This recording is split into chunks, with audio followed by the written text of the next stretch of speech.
Good morning, my name is Joe Cashwell with Rotorcraft RC.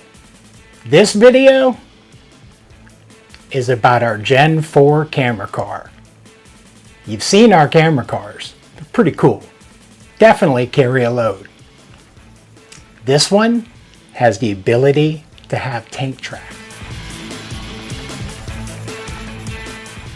So this is how you reconfigure your car from the tire setup to the track setup. The first thing you're going to do is you're going to remove the nut. Now the car does come with a supplied tire tool, and get down to the hubs. Now what we have in our kit is the 3mm hex driver for the rear, a 2mm hex driver for the front. We have just a regular pick, we have a straight one and this curved one. And of course, in our kit, we carry a little hammer and a punch. In the punch, we get a punch that's small enough to go through the hole. Now, when we widen the car, we put the widened A-arms on, we replace this axle in here. The stub axle for the rear is the Losi stub axle. Takes a 3mm hex driver right up inside of it, and you're going to release the pressure off of that little set screw, and then you can push the pin out. Once you take the pin out, here's your hub. Now the replacement stub axle on the front has a 2mm hex driver set screw inside. So you're just going to back that off. You don't need to remove it, you just need to back it off to release the tension on the pin. We've actually replaced all this with machined aluminum and made this bracket here.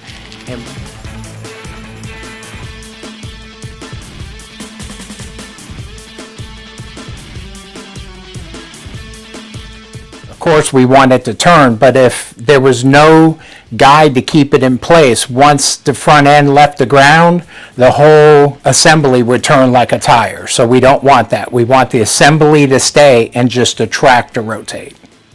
So that's what this does, and we're going to show you how to install this now.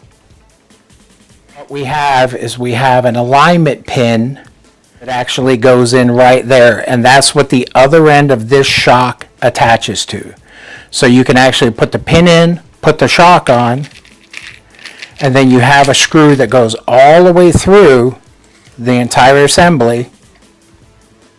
So we're going to put this on first,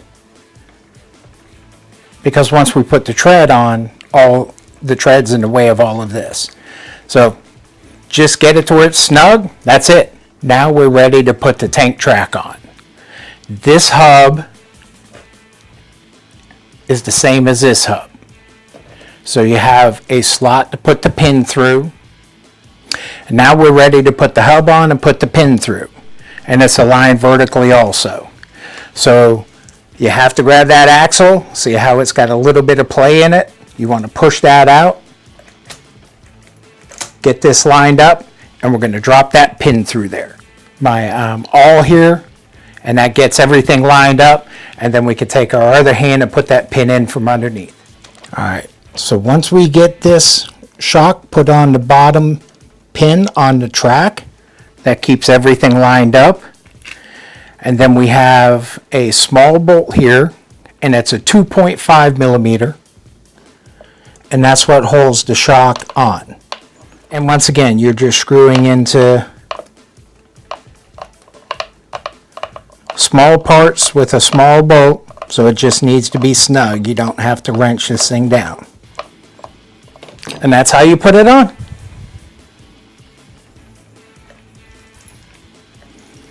This is so cool.